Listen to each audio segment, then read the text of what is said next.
ये बहुत ही इम्पोर्टेंट जीवन परिचय जो कि हर साल पेपर में आता है। आप लोगों को इसको तैयार कर लेना है एकदम पेपर के लिए। हर साल पेपर में पूछा जाता है। आइए शुरू करते हैं, कैसे लिखना है आइए जानते हैं। अयोध्या सिंह उपाध्याय हरिऔध नाम लिख देना है, फिर अंडरलाइन कर देना है। फिर आप लोगों को संक्षिप्त परिचय जैसे हम लोगों ने क्लास 10th में किया था। आप लोगों ने नाम अयोध्या सिंह उपाध्याय हरिऔध, जन्म 1865 ईस्वी, जन्म स्थान निजामाबाद उत्तर प्रदेश। यहाँ पे जो है निजामाबाद उत्तर प्रदेश। माता का नाम श्रीमती रुक्मीमणि देवी और पिता का नाम पंडित भोला सिंह उपाध्याय और मृत्यु 1947 ईस्वी में हुआ था। ये 1947 है। ठीक, क्या क्या है? अयोध्या सिंह उपाध्याय हरिऔध हेडिंग डाल लेना है, अंडरलाइन कर लेना है। संक्षिप्त परिचय को भी अंडरलाइन कर लेना है। नाम लिखना है, जन्म लिखना है, जन्म स्थान लिखना है, माता का नाम, पिता का नाम, मृत्यु, ये 4-5 हेडिंग आप लोगों को लिख देना है। ठीक फिर जीवन परिचय लिख के अंडरलाइन कर देना है। द्विवेदी युग के प्रतिनिधि कवि और लेखक अयोध्या सिंह उपाध्याय हरिऔध का जन्म 1865 ईस्वी में उत्तर प्रदेश के आजमगढ़ जिले में निजामाबाद नामक स्थान पर हुआ था। कहाँ पर? निजामाबाद नामक स्थान पर हुआ था। उनके पिता का नाम पंडित भोला सिंह उपाध्याय था। उनके पिता का क्या नाम था? भोला सिंह उपाध्याय। माता का नाम रुक्मीमणि देवी।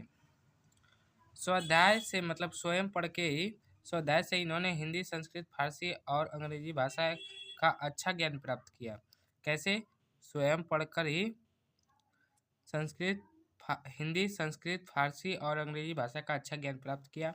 वकालत की शिक्षा पूर्ण करके इन्होंने वकालत भी की थी। उसकी शिक्षा पूर्ण करके इन्होंने लगभग 20 वर्ष तक कानूनगो के पद पर कार्य किया। मतलब कानूनगो के पद पर कार्य किया, किंतु इनके जीवन का ध्येय अध्यापन था। मतलब कि इनका लक्ष्य पढ़ाने का था, मतलब अध्यापन कराने का। इसलिए इन्होंने काशी हिंदू विश्वविद्यालय में अवैतनिक रूप से अध्यापन कार्य किया। यहाँ से अवकाश ग्रहण करने के पश्चात ये आजमगढ़ में रहकर रचना कर्म से जुड़े रहे। ये आजमगढ़ में रहकर रचना कर्म से जुड़े रहे। इनकी रचना प्रिय प्रवास पर इन्हें हिंदी के सर्वोत्तम पुरस्कार मंगला प्रसाद पारितोषिक से सम्मानित किया गया। इनको किस से सम्मानित किया गया? मंगला प्रसाद पारितोषिक से सम्मानित किया गया। 1947 ईस्वी में इनका निधन हो गया। कब इनका निधन हो गया? 1947 ईस्वी। इसको आप लोगों को याद कर लेना है, याद भी रखना है। और रचनाएं, इनकी प्रमुख रचनाएं निम्नलिखित हैं या आप लोग लिख सकते हैं। इनकी प्रमुख महत्वपूर्ण रचनाएं निम्नलिखित हैं। कौन कौन सी रचनाएं? आप लोगों को 5-6 जो 4-5 याद है आप लोगों को लिख देनी है इनकी रचनाएं में। जैसे कि प्रघुमन विजय, रुक्मणी परिणय, प्रेम कांता, ठेठ हिंदी का ठाठ, अधखिला फूल, ये 5 आप लोगों को लिख सकते हैं।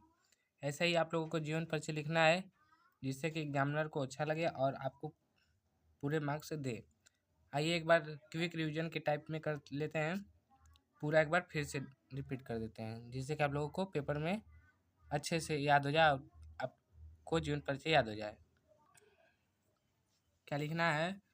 पहले अयोध्या सिंह उपाध्याय हरिऔध अंडरलाइन कर देना है। संक्षिप्त 2 बार अंडरलाइन कर देंगे तो अच्छा लगता है ज़्यादा। संक्षिप्त परिचय लिखना है, फिर नाम लिखना है, जन्म स्थान, माता पिता, मृत्यु। नाम में क्या लिखना है? अयोध्या सिंह उपाध्याय हरिऔध और जन्म 1865 ईस्वी, जन्म स्थान निजामाबाद उत्तर प्रदेश, माता का नाम श्रीमती रुक्मीमणि देवी और पिता का नाम पंडित भोला सिंह उपाध्याय, मृत्यु 1947 ईस्वी। जीवन परिचय, अब जीवन परिचय आप लोगों को लिखना है। द्विवेदी युग के प्रतिनिधि कवि और लेखक अयोध्या सिंह उपाध्याय हरिऔध का जन्म 1865 ईस्वी में उत्तर प्रदेश के में निजामाबाद नामक स्थान पर हुआ था। उनके पिता का नाम पंडित भोला सिंह उपाध्याय था, माता का नाम रुक्मणी देवी था। स्वाध्याय से ही इन्होंने हिंदी, संस्कृत, फारसी और अंग्रेजी भाषा का अच्छा ज्ञान प्राप्त किया। मतलब स्वयं से पढ़कर ही इन्होंने हिंदी, संस्कृत, फारसी और अंग्रेजी भाषा का अच्छा ज्ञान प्राप्त किया। वकालत की शिक्षा पूर्ण करके इन्होंने लगभग 20 वर्ष तक कानूनगो के पद पर कार्य किया। कितने वर्ष तक? 20 वर्ष तक कानूनगो के पद पर कार्य किया।